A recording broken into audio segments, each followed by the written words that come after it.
All right, everybody, peace. Welcome to the Sorry to Bother You show. Wherever or however you're listening, we are so grateful to have you here with us. As you guys know, I'm your host, Kashawn Cottle, and I'm joined here today, once again, as usual, by my co-host, Mr. Dre Pennington.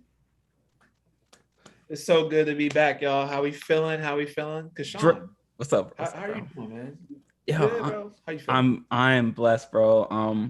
Mentally, spiritually, physically, man. Like this is the best space that I've been in a long time, bro. So I'm blessed, man. I'm good. How you feeling, bro?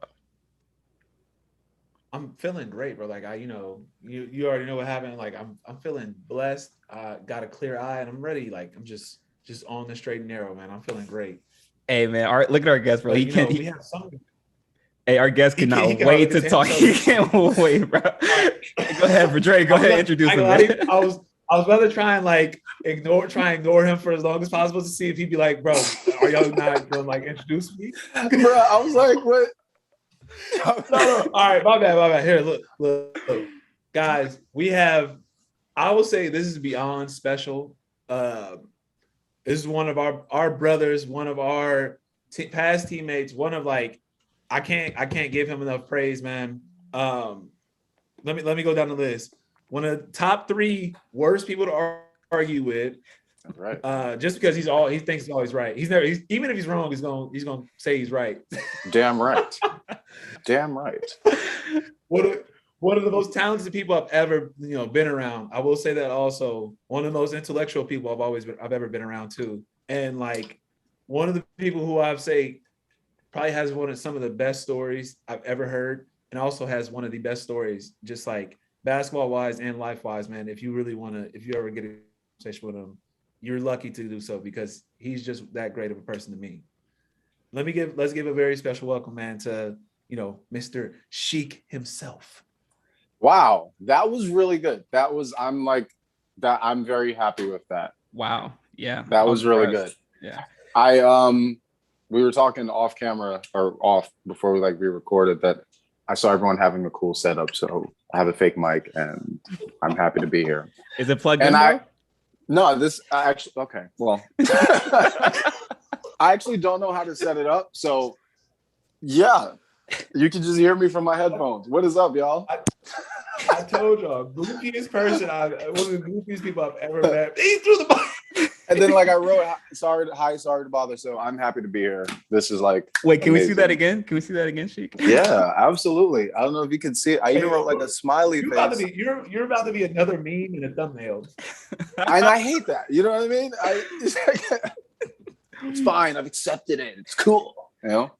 Hey, Dre, I've known you guys for 2 years now, Dre. That was the most compliments you've ever given Cheick in a matter of ever. And I think that's all I'll ever get too, by the way. Oh yeah, you're not getting more than that, Cheick. That's it. He won't. I ain't gonna lie to y'all. He won't, because look, you give Cheick one, it's over. Like you gotta give him one more, or it's gonna be like, sir, what are you doing? Like, you're forgetting the other thing. No. What's up, y'all? Cheick, what we like to do, man, with our guests, bro, we like to do like a little mental, physical, spiritual check-in, bro. So mentally, man, how you feeling? Mentally, I'm focused. Mentally, I'm locked in. I'm in a really, really non-judgmental space. Like I'm very, very, very focused mentally. Okay. Physically, how are you feeling? I feel like Captain America, bro. Like I've been working out like every day, lifting, doing et cetera, basketball, so on and so forth. So like I'm in a really, really good physical standpoint. So I'm really, really happy about that, honestly. Okay. Emotionally, man, where you at right now? That is tricky. That is like tough. Especially like in the industry. Like it just takes a lot to like separate your actual like your personal emotions from the camera time and on screen. So sometimes they tend to tangle up, but because of like my mental, it's not really like affecting my my job. So it's pretty cool. Yeah. How have you managed it? How have you managed that? Like being an actor, like separating, like you said, what's going on off the camera as opposed to channeling that energy needed to display a certain type of emotion on camera. Yeah, no, it you really just got to know who you are as a person. You know what I mean? Like if you know yourself, what ticks you off, what sets you off, or what does this or what does that, or what emotions you can manipulate in certain scene to do, et cetera, then you're fine. You know what I mean? But if you're like a person that is like very, I guess, unstable, it can be very difficult to act out in certain environment. And, like it's just not ideal for you if you're not mentally or emotionally stable. Yeah. Because now there's time constraints, you're on set, money has to be made, and people can't really babysit your feelings. You know what I mean? So, right. Yeah. And I know we're gonna get into that later on, but spiritually, man, how are you feeling right now? I'm getting there. Still knowing more about myself. Still tapping with the universal a little more every day. So I'm pretty happy with my spiritual. Awesome. So also you're talking about your acting right now. I imagine most people know you for your athletic career, right? So I guess explain to us a little bit that transition in terms of finding what your passion truly is. I guess it was more so wanting to know myself more, getting to know who I am. Like I wake up every day and I'm like, well, Cheick, we know you are very capable of doing this on the court. We know you can do et cetera, X, Y, and Z. But what field have you not explored? Like what part of you still needs to be discovered? You know what I mean? And that's just like how the acting thing came about. It was like, oh, I've always thought about this thing, or I would always like see a scene like on television, and I'd say, wow, the way Denzel did that is like really cool, or like the way Jennifer Aniston did that is really cool. However, I would have done it this way, and it's like, well, then do it that way. Go, figure that out and just see what you're capable of. Right. So at this point now, is it hard for you to, I guess, divvy up the time for both your acting career and your basketball career? Extremely difficult. So difficult. I'm still gauging that. I'm still figuring it out. We're in September right now. So through the end of September, I will be focused on a few projects that I'm doing that's coming up, voiceovers, acting, and whatever things that I have coming up on the schedule. But as far as basketball goes, once October hits, I'm actually not going to be in the States anymore. I'm moving to Paris to play professionally, which I was really excited about. So now it's like switching like brain, you know what I mean? Like this part of my brain is working. Okay, that's good. Now let's activate this part of my brain, and so on and so forth. So acting doesn't stop once I move out. It further keeps going, but the majority of my time will be on the physical. Nice. And that's breaking news, right? I don't know if you told him. You're just telling us. I have not told anyone that, actually. I've been keeping that really quiet. We got I've been exclusive. I feel special. We got the exclusive, Drake. Wow. Yeah, man. You didn't even tell us. Yeah, congratulations. Yeah. Appreciate that. Yeah. I've just been really man. Congrats, bro. Thank you. I haven't it's not like breaking news. It's just like my mind has just been so on the acting, or that side of it, where I just haven't had time to like give attention to telling anyone, or you know what I mean. So now I'm getting ready for that move. But you're probably in that space now where you don't really care if anyone knows what you have going on. It's completely irrelevant. Yeah, I mean, it's not a big issue for me. Yeah, at all. I know me and Dre, we talked about that previously. Like, when you're younger, you feel the need to showcase your accolades and your awards to everybody because you feel like that gives you like a sense of like validation. Yeah. You know what I mean? But as you get older, you realize that, all that matters is your self-worth and how you see yourself and how you value yourself. And everyone struggles with that at some point, but you have to find that space of like what allows you to feel special, Absolutely. Yeah. Couldn't have said it better myself. Yeah. Agreed.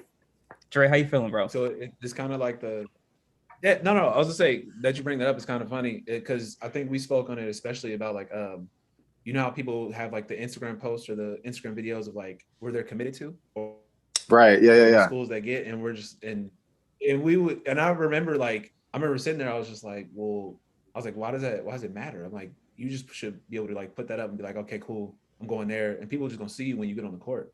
I was like, Absolutely. or they'll see you whenever you go somewhere. I'm like, none of this should matter. I was like, you looking Absolutely. for the likes and the validation. And I remember Yeah. we spoke on that, and I was like, I wonder how that affects them once they actually get to school, and they're thinking like, people get to school and they're thinking like, oh, I'm about to play, and it's just like it's not what they're thinking. Like it's not like it doesn't go how they're planned. Absolutely. Yeah. Yeah. Agreed. If you're good, people will know. You know, that's just how it is. Yeah. So Sheila, so obviously for those that don't know, you played at Grand Canyon University. And the adversity you faced there, right? How has that allowed you to be prepared for the adversity that you face, you know, whether it be in your professional career or in the acting career? That's a great question. I like to refer it back to like one of my favorite like athletes, Kobe Bryant, you know, God rest his soul, and his family. That was like a horrible tragedy. But let's say Kobe has a tough game, you know, like, and I'm just like using it in like the grand scheme of things. He has like a tough game one night or had a tough game one night, and he like probably dropped only maybe 5 points or like 2 assists. And it's like like a terrible game. At the end of the day, it's still Kobe Bryant. You know, he still knows what he's capable of and what he can do. Right. You know, so if you let one bad season, or if you let one, I guess, struggle that happened in your life, it's like, don't let that dictate the rest of the longevity. Do you know, like I mean, it's a tough position to be in at the time, but if you still know who you are as a person and know what you're capable of, it's totally okay. One season can be, you know, terrible, but you got the rest of your career to worry about. That's a good point. I remember, speaking of Kobe, I remember the day after Kobe passed, we had practice. Y'all remember this? And Cheick, I saw you, and I think that was the worst state that I had ever seen you in. Yeah. I don't know if you guys remember, but we played a team up in London the following day. And Cheick, I think you had like, what, 50 that game? Oh, that was in, I can't remember. That was UEL. Yeah. No, I had, I think like 46 or something like that. Yeah. It was a really good game. Yeah. Oh, no, I have 46. My bad. No, but I do remember the game because I remember being like, I literally remember being like, yo, this dude's playing unusual. Being you do hit unusual shots, but I was like, yo, he's hitting like shots he ain't ever taken before. I was like, yo, this dude's playing on his mind today. Right. Yeah. That was tough. So Cheick, were you finding that you had to, I guess, channel that, what you would call negative energy, or was that just you channeling it into something positive at that point? I would say so. I can't really remember that day fully. But yeah, I do remember how I felt, and it wasn't, I was not happy. So I guess that is channeling negative into something positive for sure. Yeah. And it was a playoff game, I think. It was. Or it was a play-in game or something like that. So it was a seeding. It was a seeding game, I think. Seeding, right? Yeah. So I was super locked in. Yeah, for sure. But Dre. Okay, I just want to ask Dre. Dre, do you remember when Cheick first told you that he was acting? It was after the season, right? What was it? I think so. We were just kind of all chilling around, and he was just like, "Yo, bro, I think I'm gonna try and like go for this acting gig out in London." And I was like, "What acting?" Super casual. He was like, "Yeah, bro, I like to act." I'm like, "Oh, yo, acting real unusual, bro. Like, when you start acting?" Yeah, acting totally different. Yeah, I got this story. So Cheick, we was I don't know if you remember this, but we were in the coffee shop, man. And Dre, this is like 15 games into the season, bro. So like we're already midway through. And I was like, Cheick, what you gonna do after practice, bro? And he's like, man, I'm probably gotta go up to London, and I got this acting class. And I'm thinking he's BSing me, bro. I'm thinking like he's just talking.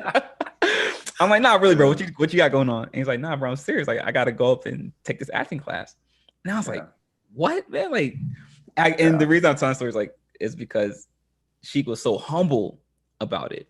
Like, this is something he's passionate about, and that this is what he's doing now, you know, as a career. And the fact that you just felt the need not to like really display it, I think it's incredible, man. I think the humility that you had in that moment right there, man, is that means that definitely means a lot to me.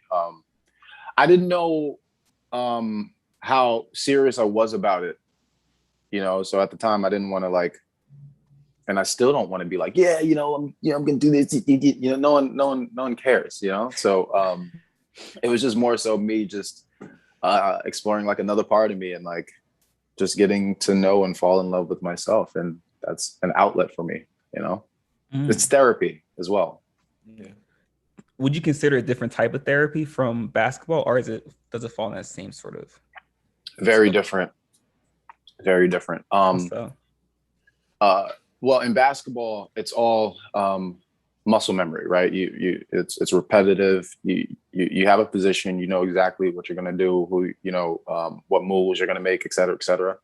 Whereas in like the acting world, you have no idea what kind of energy you're gonna put out, you know, and you have to channel a certain type of energy, a certain type of perspective for a specific scene. And that's like really on you and your mental to be in unison in that moment, and you know, not just physical, and which basketball is also obviously extremely mental as well, but it's just two very different sides of the brain working.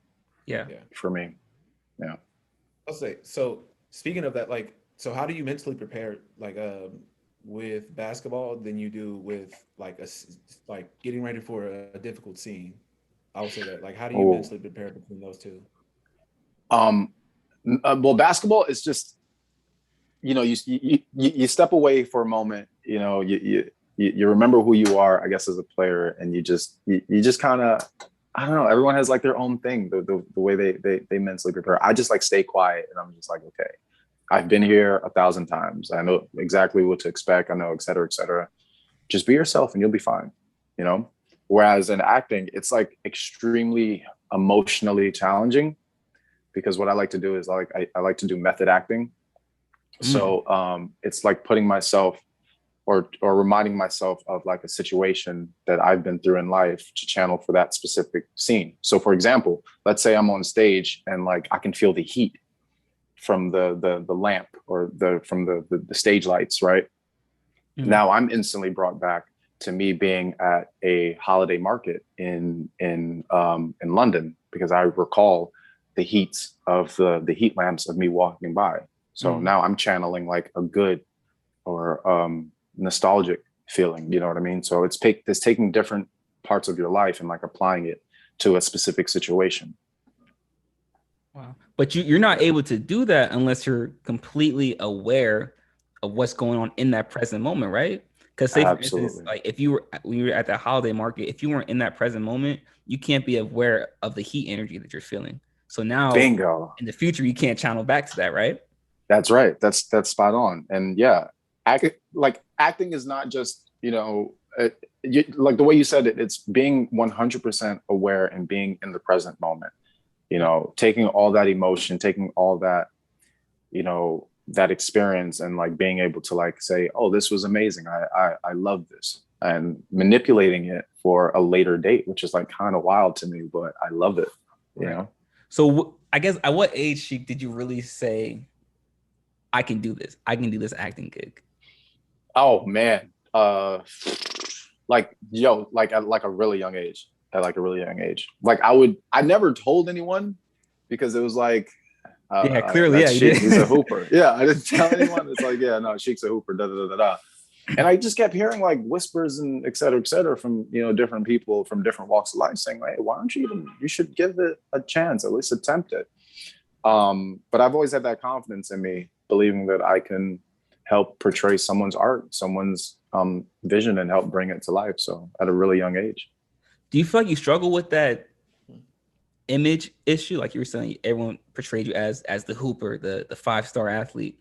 Do you feel like you had some sort of maybe identity, not crisis, but struggled with who you really were at that I point? hated it. I hated it so much. I hated the fact that I would walk into a room no matter where I was and automatically the topic was basketball. I think that was like the stupidest thing. And you guys being athletes, you are well aware of like, sometimes I just don't want to talk about basketball. Sometimes, you know, I do watch the news. I know what's going on in the world. Let's like do other stuff.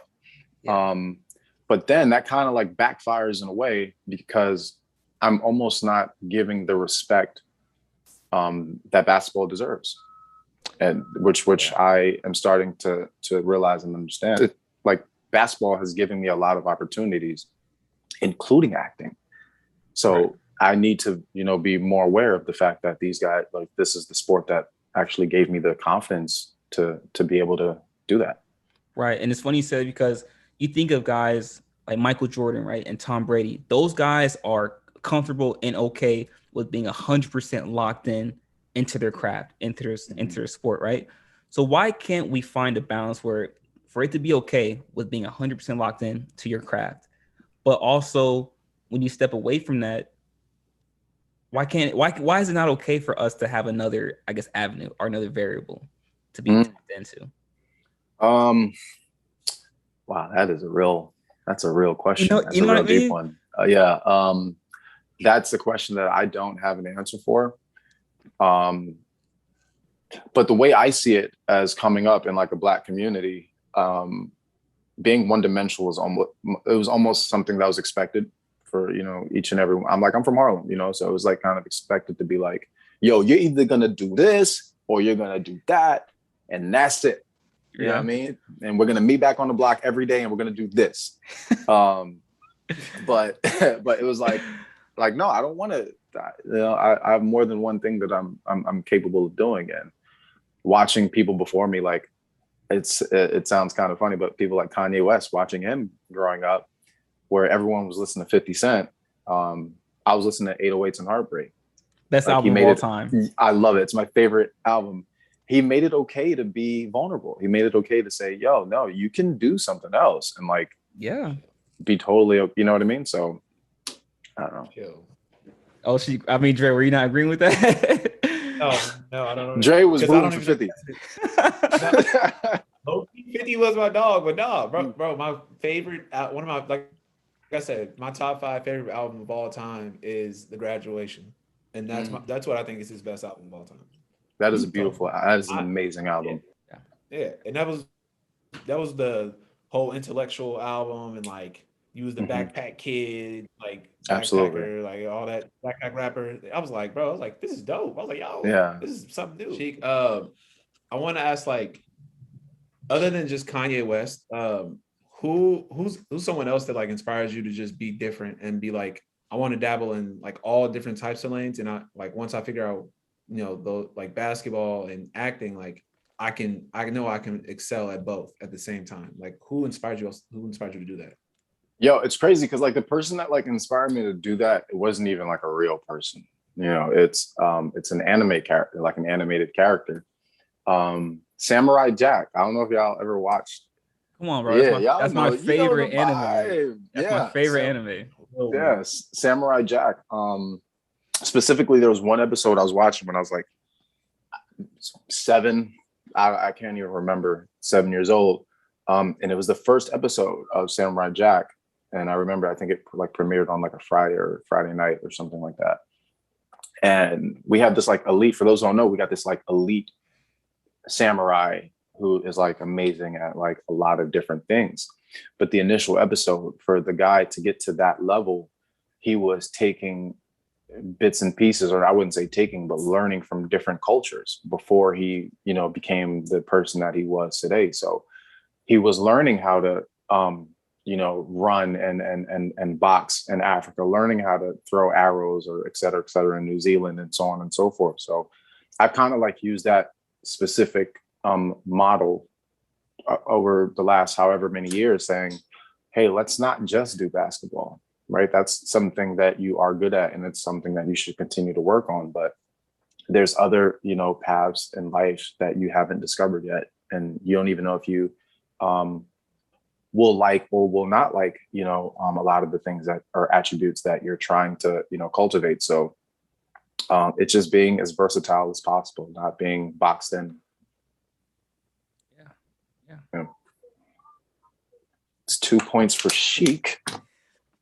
I cannot. I'm keeping tally scores. I'm keeping tally scores. 2 points for Cheick, none for Dre. All right. Guys, this is Cheick to a T. This is him, normal, everyday Cheick. Well, I also made a category for the CO. In the back. No, Dre's correction officer. He said it. I say it. Oh my God. Bro, for people who don't know that me and Cheick's relationship, we are always beefing. This is my brother, so like it's always like a friendly brother thing. Like absolutely, it's nothing but beef. And I tell him every day when I see him, I'm swinging on him. There's no talking about it. But it's never like a. And I deserve it. So Cheick, so speaking of relationships, I do have a question. So because it's obviously easy for you to form relationships with, your teammates. Is it just as easy for you to form relationships with, your actors and your cohorts? Is it the same dynamic? Yeah, I've noticed it's maybe even easier. We're talking about people that enjoy the arts. We're talking about people that are very open to new experiences or learning from other people. So I'm still very well connected with people that I've worked on back in last November, just because they want to work on other projects as well, or go over other scripts and so on and so forth. So we have like really good relationships, like throughout like a lot of projects that I've done. Cool. And I want to touch on this a little bit. So you said that you were taking acting classes during the season in the UK, right? Yeah. Right. Okay. I wanted to get that out there. In terms of acting style, how different is it from the UK and America? Very different. I mean, like in England, and I only took like a few classes in England, but they're like very strict. And I think that's why a lot of like British actors are getting a lot of American roles, because like they're like locked into a T of like, no, you got to do this, you got to do this, you got to do this, et cetera, et cetera, et cetera. The reason why I kind of excelled in that classroom was because I just brought a different take to it. I wasn't by the book, I wasn't textbook, I wasn't et cetera, et cetera. I was going by my emotions. Yeah. That my emotions were my teacher in a sense, in like different scenes. And I guess the point of like doing a scene isn't to be better. Like whenever you do a scene, it's not to just say, oh, I did my scene better than last week, or I did the scene better than whatever. It's to be more honest. How would you honestly react in a specific scene? Whereas in the American acting field, which by the way, I love my acting coach, Mr. David Epstein. He helped write Black Swan. Like he's like one of those like heavyweight guys. That's an amazing film, by the way. Yeah, I've actually never seen it, but yeah. But they're very how do you say, very emotionally involved in the US acting one. So yeah. It's interesting you say that. You could also say the same thing in terms of basketball as well. It's very technical in the UK. Very fundamentally based, as opposed to here in America.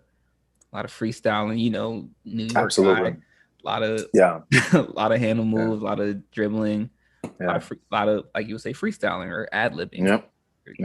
Spot on. Yeah, they and I guess in just America in general, freedom of expression is like huge. Obviously, it's like one of the, is it Bill of Rights or whatever?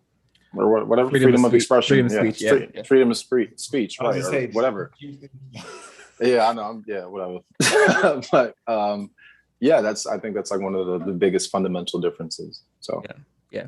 And Dre, I know you got one more question, man, but I just want to touch this real quick. So speaking of art, Cheick, obviously acting is a form of art, right? But I posted this question on my Instagram last night, and you guys know how I feel about this, but I wanted to see what the general public thought about basketball being considered, an art form, So I want to know what you guys think about that. Like Dre, whichever one you guys can go first. Like, Do you guys consider basketball an art form?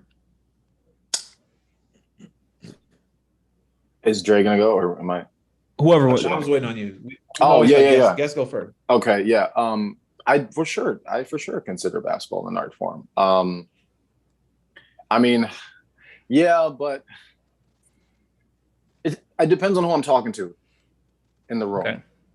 If I'm talking Okay. to another athlete, another basketball player, we're not going to just see it as an art form. We see it as this is just what we do. You know, you can't really put like a title or like a label on something as expressive as basketball, you know.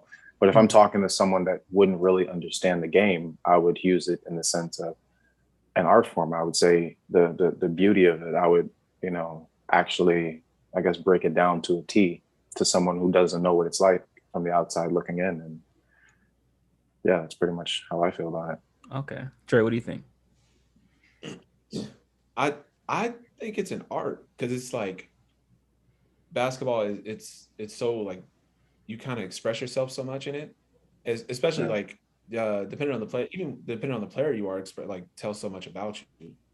Like everything about basketball is an expression to me. To me, it is. It's That's just right. an expression. Yeah. It's like you said, yeah. It's like how you said, how you brought the negative into like positive. Like I think when people don't realize that a lot of stuff happens like in an athlete's life at the time, like that is our space. That's our way we can like create something. You might make a new move and be like, oh my God, no one's ever done that. Like, that's right. I'm going to be the first one to do this. So like, that's your art. That's your expression. That's who you are. And Yeah. you know, I think it's beautiful, honestly. Agreed. Yeah. Yeah. Well said. Yeah. I couldn't have said it better. And you know how, so think about like Picasso and everything he went throughout his life, right? And he channeled a lot of that negative energy into something positive for his paintings, right? And I guess as athletes, can we do the same thing? Can we channel that negative energy into something positive, or does it only have to be positive energy to be constructive? Absolutely, you can. I mean, you for sure can channel, and not just basketball, but in any sport. You know what I mean? Like, right. I mean, time and time again, you'll hear the cliche athletic story of someone growing up hard and so on and so forth, and using, you know, basketball as like an outlet. You know, so I 100% believe you can. Yeah, I think so too. Negative to positive, yeah. All right, so go ahead, Jerry. No, you got it. Go ahead. Okay, this is my last question. So Cheick, interested. So you know how art is. Can we be critical of art? Can we criticize art, or is art just something that's interpretive? Can we? Ooh. You can do both. I think you can do both. Can you do both, right? And the reason I'm asking is because you guys know I agree. I think basketball is 100% an art form, right? But I was thinking, so like when it comes to sports and basketball specifically, we have to be critical of our game or of our craft to improve. But when we transition that to, you know, media or music, painting, acting, can you be critical the same way, or is it more interpretive? Absolutely. And I think that's what it's meant for. I think not just basketball, but I think the arts in general is meant to be criticized. It's meant to be critiqued. It's meant to be polished. You know, that's only how you move forward and creating better or more honest and more relatable pieces of work. And I think that's the beauty of it. There isn't really a right answer when it comes to acting. It's just I feel this way about it, and this is how I interpret it. So you're both combining the criticism and the interpretation, and I think that's beautiful. It's never for the artist to say what it is; it's for the people to say what it is. Okay. Yeah. I don't know. I'm a little torn about that one because I find like art, I just be like, that is not. I was like, how do people like that? I was like, I don't know what it is. But then there are some people who are just like, it's the greatest thing they've ever seen. I'll be like, bro, how? Like how? Yeah. But then there, but that's just like basketball, the though. murals that people paint. That's just like basketball, right? People Yeah. think LeBron is the greatest thing, but I don't think so. I mean, obviously Michael Jordan is, but you know. Yeah. Well, You couldn't wait to say that. just keep my mouth shut, I guess. All right, my fault. My fault, Dre. Go ahead, man. Go ahead. No, but is it like the things where like people paint murals, and I'll be like, bro, that's beautiful to me. Like that expressive art, how like people paint a mural and they'll put them in like their like the Nipsey Hussle mural that people have seen, and like he's just like in blue and all like all the color waves and stuff like that to it. I'm just like, yo, that looks beautiful. Someone like, man, that looks terrible. Like, yo, how they messed up his face. Like they're super technical about it. I'm just like, and that like, yo, that's somebody's like expression of it. And I recently watched Tyler the Creator do an interview where we were talking about something similarly, to this, where interpretation is based on people's reference points. So you'll see one thing in an art piece, or you'll see something on a basketball court, and you'll say, let's say, for example, basketball, right? You'll see Kyrie and you'll say, oh, nah, bro, he like dribbles way too much. He does this. He's too much showboat, et cetera, et cetera. But maybe for someone like Harlem, New York, or someone from like New Jersey who grew up in like the street ball atmosphere, their reference point is like, no, I think Kyrie's like one of the best ball handlers, one of the best creators ever to play the game, And the same thing with like music, where someone is like, oh, this album, it sounds weird. I don't like this, et cetera, et cetera. Whereas a certain 808s or a certain sound will bring back another person and say, nah, that actually sounds amazing because it reminds me of so and so, or I feel this way when I feel, et cetera, et cetera. And I think that's the beauty of just being a human being. Like we all have like our own interpretations of things, and no one's wrong. It's just our own specific reference point and how we feel about it. And I think that's the beauty of art. So speaking of like reference points, so is there anything that is like just strictly objective? Science and math, I would say. Okay. Like 1 + 1 definitely is 2. Right. Like there's what Dre got to say? What Dre? No, I just remember Arkansas being only 4 hours. That's about it. Listen to me. I'll tell y'all right now. Arkansas is 3 hours away. Was it 5? Either way, I'm right and Dre is wrong. Oh I'm God. Chalking that up again. That's 3 for me. But you're not right. We just said objective. So science and math. Look at me being just stupid. Oh my God, Cheick, man. But all right, Cheick. Oh my God.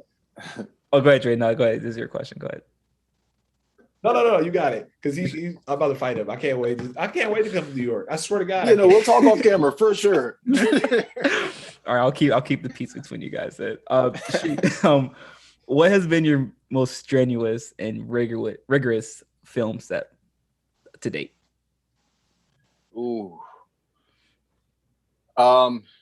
In terms of hours, I would say Power.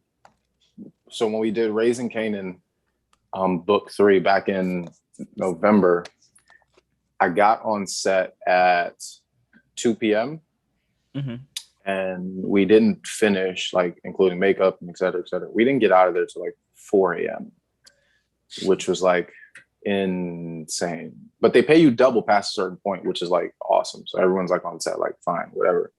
But in terms of emotionally, the most strenuous one was probably the movie Skin Deep that I did, which is actually the film that got me on the IMDb webpage, which is like awesome. But it was like playing a role that thank you, which is like playing a role that I've never really played before, where it's like this suave super villain-esque type of person. But that was like the most emotionally draining because you kind of got to like stay in character like all day, and that's like kind of hard. And that was also a long set too. But I'm sure your method acting helped with that, right? Being on the set for so long, just staying in character. Or is it more draining to stay in character for that extended period of time? It's easier to stay in character for sure. For that, I think it's more draining if I step out of character and then gotta get back into that, into that role, which would suck. But I just took like different pieces for that like character from like people that I've met like across like my lifetime, just like people that are above petty, or people that are used to, a certain standard of living, and so on and so forth. So that was pretty cool. That was my reference point for that character. Okay. So do you find yourself having multiple reference points when it comes to the characters you play, or is it just one sole? Multiple, absolutely multiple. Not just in acting, but just in life. And I like to talk about music a lot because it just makes sense. I can relate to someone that listens to 80s Metallica or 70s Led Zeppelin or early 2000s Kanye or so on and so forth. And I think that's why it's important to have like multiple reference points, so you can just be more relatable and be more, I guess, in touch or in tune with other people and how they see the universe. And I think that's like so dope. Right.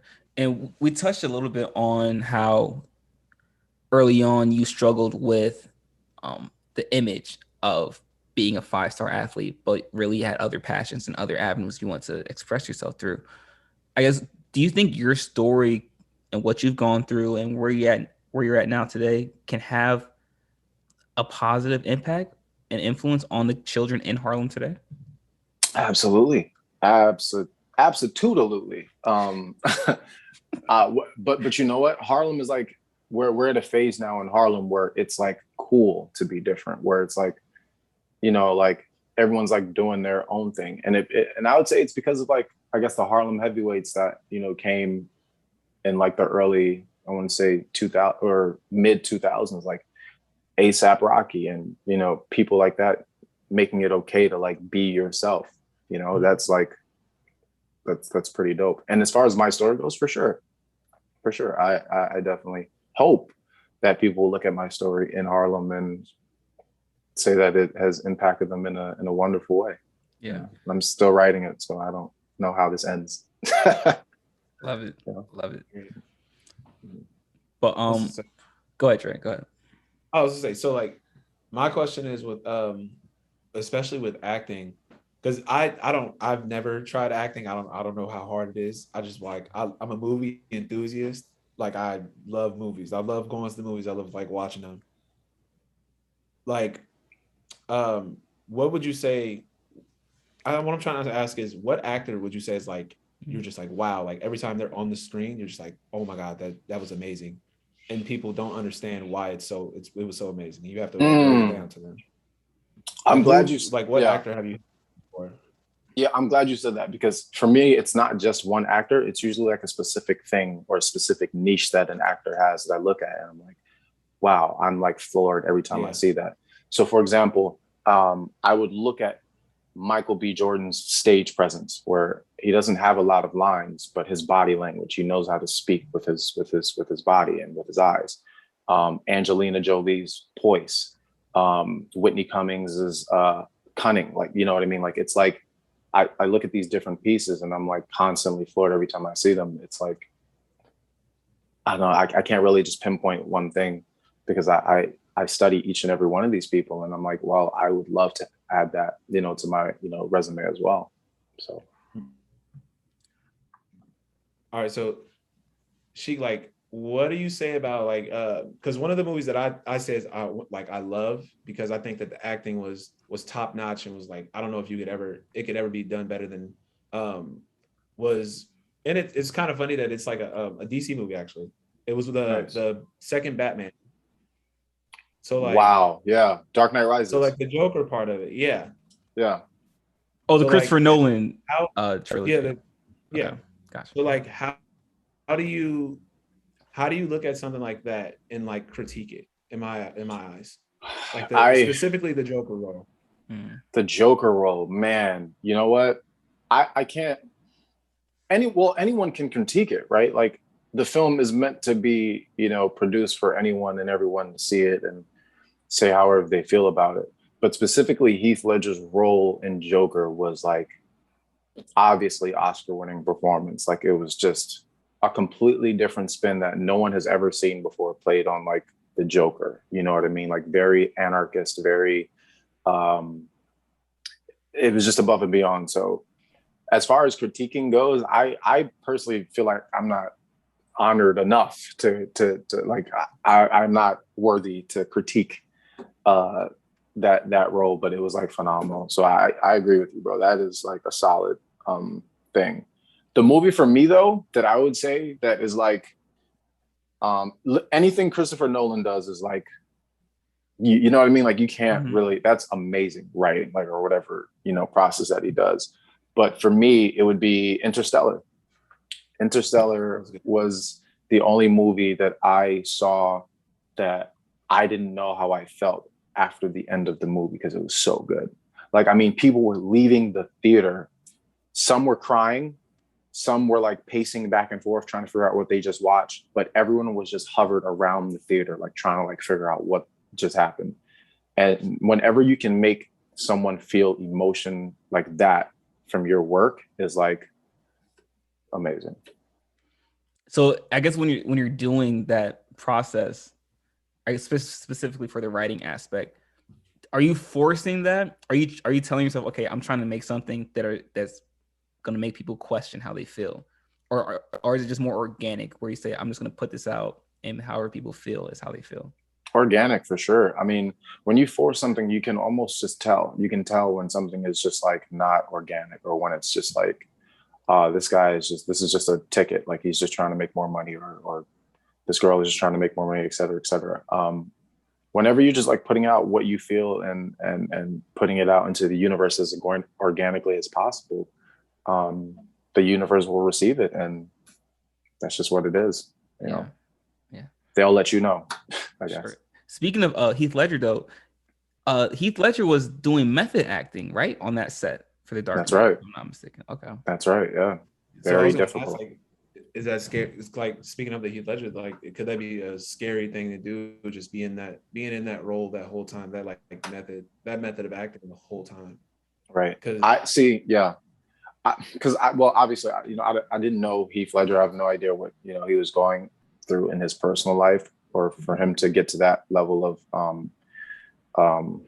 it's just an unfortunate way for that guy to go out. But I'm not on that level of like method acting. Like mine is very, very, very minimal. Very, okay, let's take some experiences, some emotions, or sensory. It's like sensory, you know, acting as well. Or you remember what something sounds like, how it made you feel. Remember what something tastes like, how it made you feel, et cetera, et cetera. So I wouldn't say mine is as extreme as his, obviously, but you do have to be careful. You do have to be careful. And if you know who you are as a person, and you know what you do and what you don't do, and you have a very sound foundation and are rooted in that, then you'll be fine. You'll be good to go. Gotcha. And speaking of your foundation, Cheick, it seems we've already gotten the groundwork laid out for it. Are there any up and coming projects that you want to give us some insight on? Yeah, absolutely. All right, so there's one project I think I can talk about. I didn't sign an NDA or anything, but so we just did one of my favorite things I've done so far is like voiceover work, like voiceover narration and voiceover acting. Excuse me. But we did book 2 last year for this New York Times bestselling author, Christopher Russo. My role was very minimum in that book. It was very minimum. I was 2 FBI agents who didn't have a lot of lines in the book. I was only in about 4 chapters of that book. But the response from that book, or from that audiobook, was huge.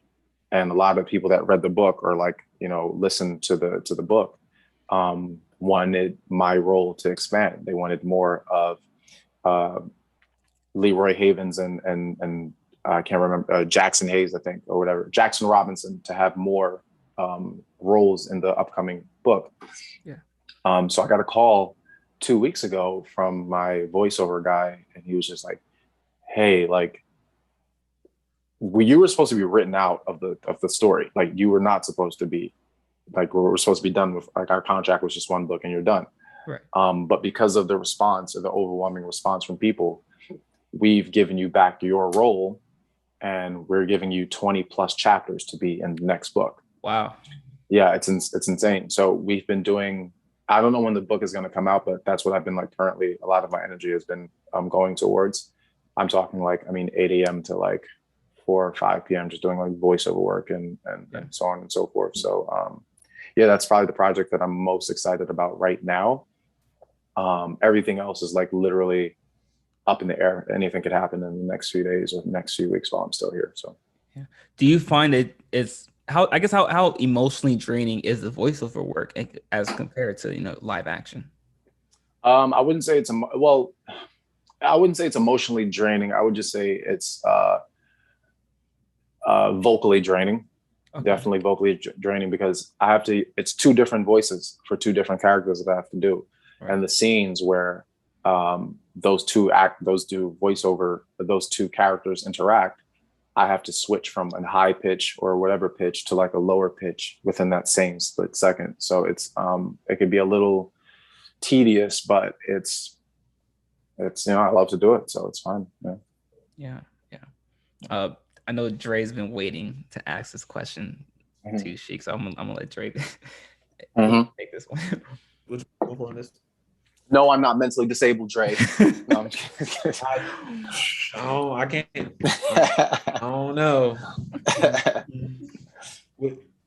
All right. Well, you want to ask the music one? I just want to, you know, yeah, I was going with the music one. So okay. This past week, these past 2 weeks, you know, heard a lot of music, a lot of chatter, a lot of music. Yes, we have. So what are our thoughts? What are our thoughts on this Donda and Certified Lover Boy albums? Like, what are your thoughts on Donda? Donda first. That's what I want to hear. Donda first. Me being a huge Kanye West fan, I'll say this: it is different, and that's something that I like that Kanye West does. It's always like a different take on each album. It's completely, you know what I mean? And I love that about his work. Mm-hmm. But it's too early to tell. I can't, and I posted something on my Instagram story yesterday about the musician's work. Yeah, but I deleted it quickly because I'm like, who cares, right? It's way too early to tell, man. I mean, these guys spent hours, months, maybe years in the studio, you know, cultivating this concept. For someone like me who's not even a musician to come in and say too quickly that it sucks, you know, like, no, like sit with the album, you know, like listen to it, you know, over and over again. And then maybe months down the line or years down the line, then I can critique it or say how I feel about it. But most good albums that I've come to find out have left like good feelings and good memories, you know? So I want to like create, like, I want to remember where I was when I heard so-and-so, or where I was when I heard et cetera, et cetera. So that's how I like kind of like grade albums based on like what feelings I had in that time. Yeah. Same thing with CLB. But I like CLB over Donda. I'm not gonna lie to you right now. That's what Dre was waiting for. I'm not gonna lie to you right now. I won't lie. I do like CLB over Donda right now, but that could change, you know. But it's funny you say that, because I was talking to earlier today or earlier this week, and I was saying that like The Life of Pablo, when it first came out, it didn't have a good reception. It had mixed reviews. But maybe Donda can have the same effect. That's right. Exactly. Yeah. It's growing with the album and like actually giving it time to, you know, it's like wine. Your album can either age like wine or like milk, you know. People said the same thing about Drake's Views. Like when Views first came out, people were like, oh, this album is terrible, et cetera, et cetera. Views is like one of the most played albums today for me in my album, in my musical, you know, playlist. So yeah, it's gotta give it time.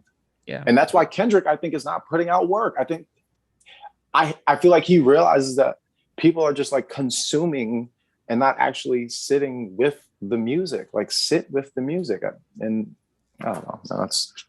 I'm biased. No, but you've got a point, because the way society is constructed now is everything like right now. We want this. Yeah. Very quick, yeah. Right? And rapid consumption.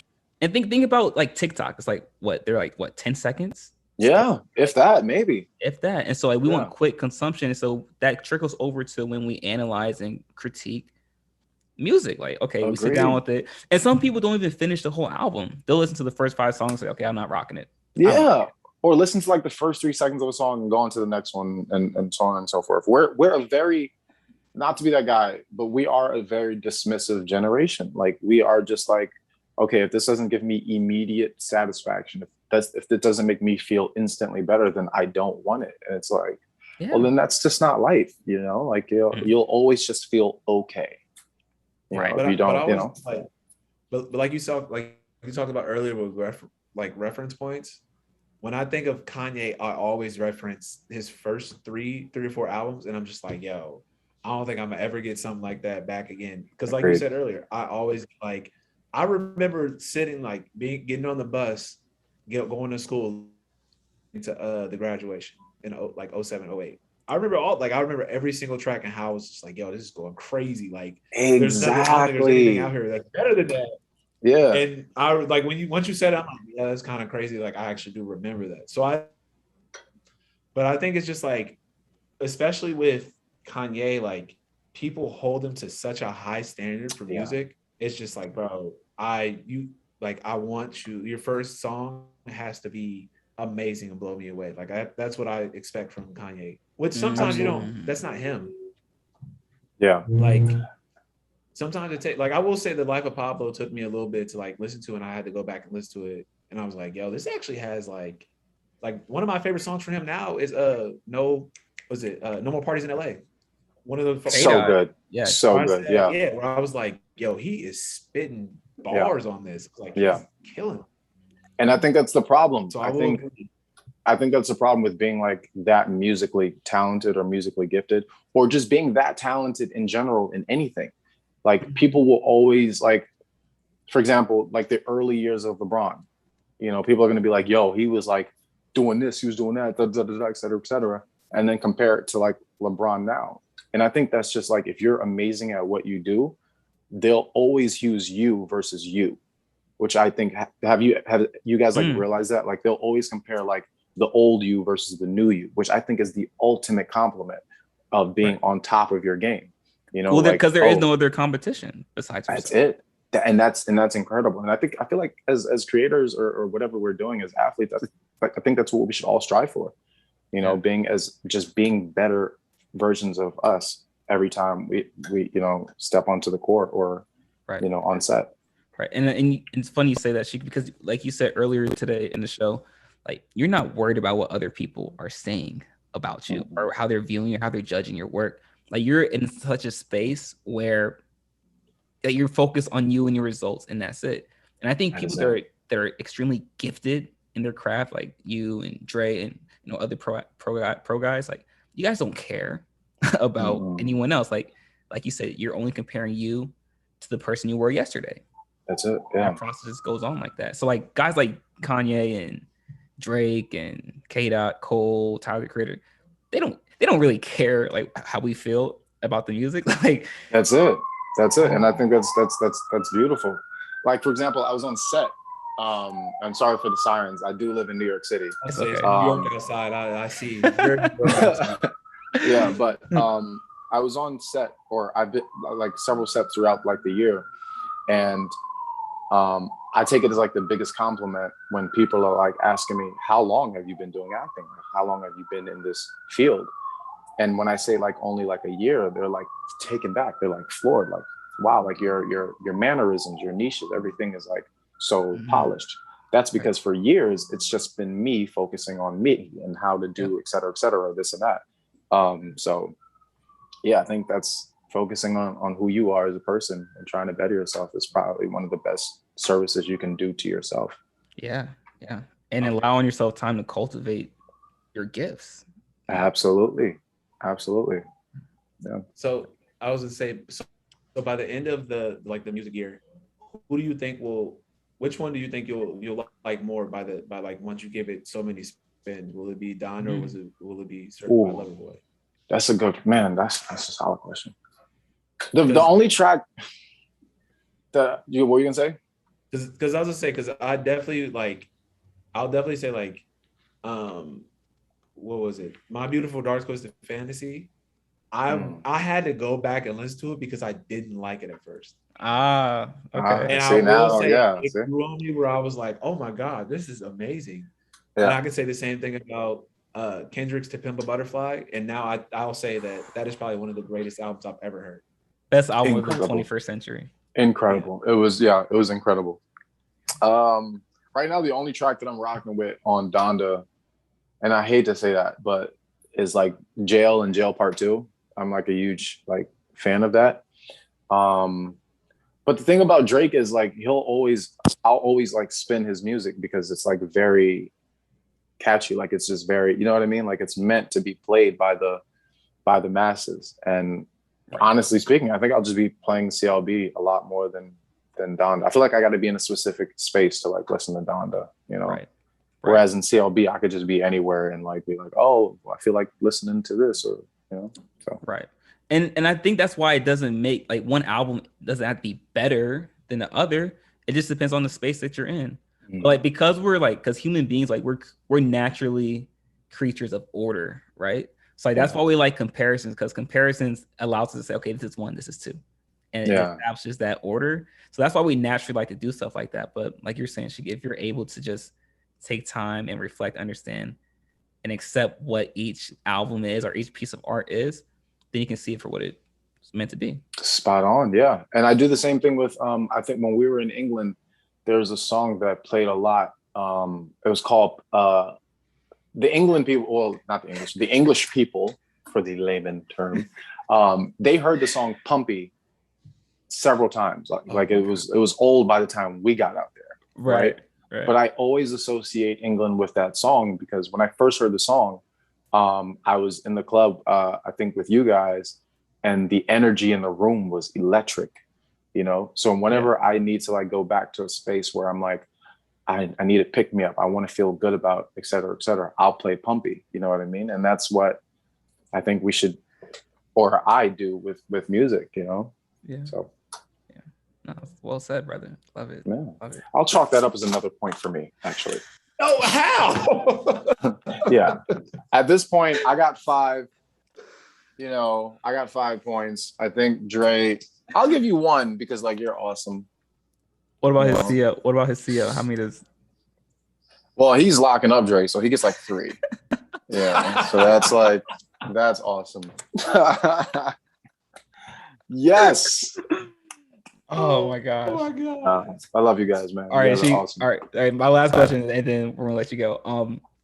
For those who don't know, you are a borderline alcoholic. No, I'm kidding. A borderline sociopath when it comes to tea and coffee. Absolutely. Right. Absolutely. So I'm gonna just run these by you quick. Okay. Green tea or chamomile tea? Green tea. Okay. Hands down. Okay. Peppermint tea or black tea? Black tea. Okay. Mm-hmm. Mango tea or raspberry tea? Mango. Okay. Am I letting you down right now? Is that 100%? You're definitely letting him down. Good. Definitely. No, this is good. Okay. Frappuccino or latte? Latte. Oh, okay. Mm-hmm. Mm-hmm.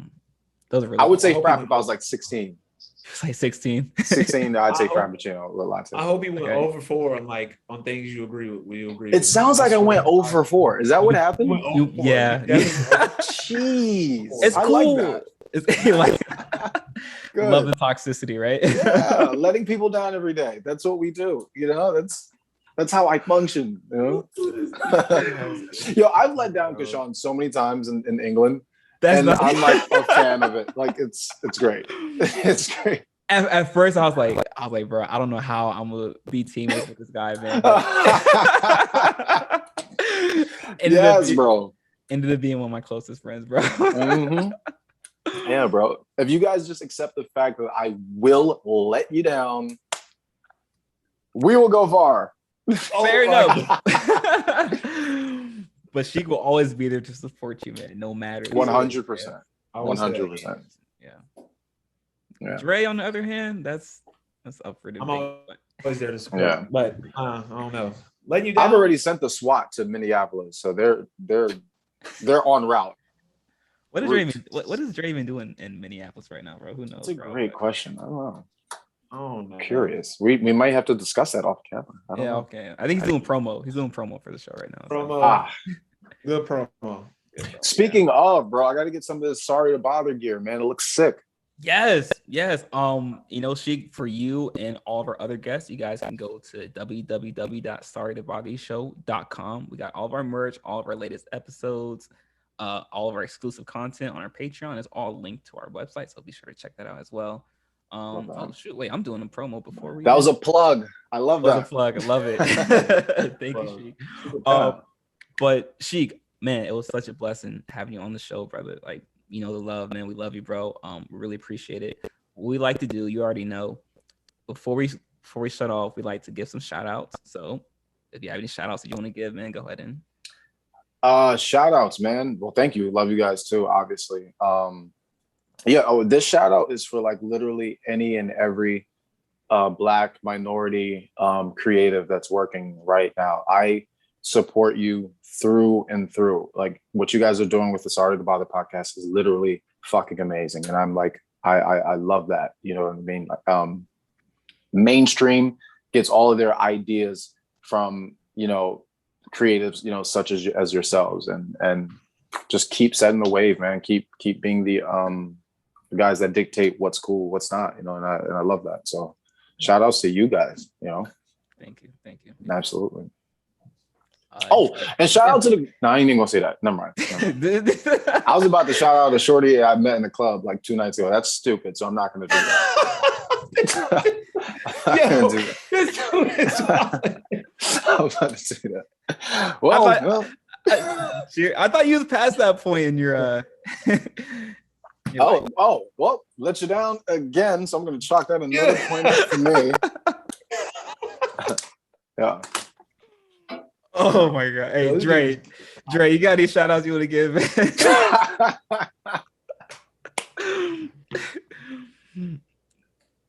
Oh my God, this dude is comedy. Dre, what Straight you got comedy. for us, man? What shout out you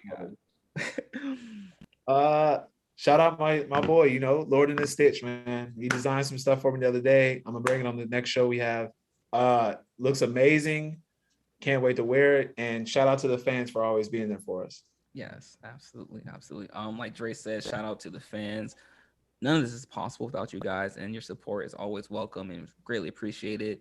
Cheick, shout out to you, man, taking time out of your busy schedule to support us and just hop on this platform with us, man. Like, really appreciate it. The people are gonna love your insight and hearing what you had to say, man. So thank you so much.